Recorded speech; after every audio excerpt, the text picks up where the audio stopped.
Չկան ապացույցներ, որ Իրանը միջուկային զենք է մշակում։ Մոսկվան մերձավոր արևելքի երկրներին կոչ է անում դադարեցնել ռազմական գործողությունները։ Պատերազմը ըստ Ռուսաստանի արտաքին գործերի նախարար Սերգեյ Լավրովի կարող է խթանել միջուկային զենքի մշակումը ոչ միայն Թեհրանում, այլև հարևան երկրներում։ Իրանի դեմ ագրեսիայի հետևանքները զգացվում են ամբողջ տարածաշրջանում։ ԱՄՆ-ի գործողությունները մերձավոր արևելքում կարող են հանգեցնել նրան, ինչից Միացյալ Նահանգները փորձում է խուսափել միջուկային զենքի մշակումը Իրանում եւ հարևան երկրներում։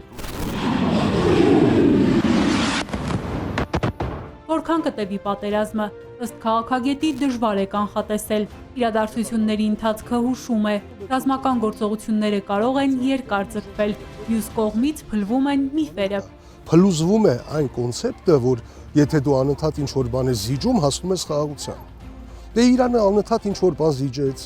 անգամ միջուկային ծրագրից փաստացի հրաժարվեց, ասում էին, որ խաղաղության համաձայնագիրը ստորագրելուց 5 րոպե պակաս համարյա ամեն ինչ զիջել էր, արդյունքում հարձակումը եղավ։ Այս կոնցեպտով հաջողել ու զիջելով խաղաղություն բերել չի կարող նաև Հայաստանի իշխանությունը, ասում է քաղաքագետ Արմեն Բաղդասարյանը։ Իսկ թե Բաքու-Անկարա տանդեմը կօգտվի լարվածության այս փուլից Հայաստանի դեմ գործելու համար, քաղաքագետը կարծում է հիմա ոչ։ Հանուն Փաշինյանի իշխանության առավելության կսպասեն ընտրություններին։ Այ ինչ կլինի ընտրություններից հետո, ակնհայտ է, որ լարվածությունը կավելանա հայ-ադրբեջանական, որովհետև արդեն օրակարգում կլինի սահմանազատում, ընդ որում առաջին հերթին հենց Սյունիքի ուղղությամբ արդեն ասվել է այդ մասին։ Հետո անկլավների հարցը նրանցից անընդհատ լարվածություն է լինելու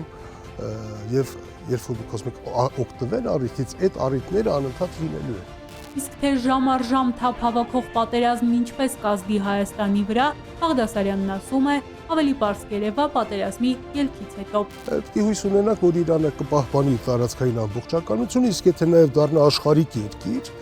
ապա դա կարող է մեզ համար նույնիսկ դրական արդյունքներ ունենալ, որովհետև այդ դեպքում Հայաստանի ռազմավարական նշանակությունը ինչ որտեղ կնվազի, իսկ դա նշանակում է, որ կնվազի նաև Հայաստանի,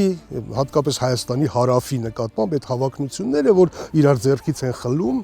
դա կարող է թուլանալ, այսինքն Հայաստանը ավելի հանդարտ աշխարհաքաղաքական իրավիճակում կարող է հայտնվել։ Հակառակ սցենարը քաոսը Իրանում հարևան երկրի թուլացումը Հայաստանի օգտին չէ։ Բաղդասարյանն ասում է հատկապես հիմա, երբ մեր երկիրը ամենախոցելին է։ Բաժանորդագրվեք Արմատ մեդիայի ալիքներին YouTube-ում, Facebook-ում, Instagram-ում և Telegram-ում։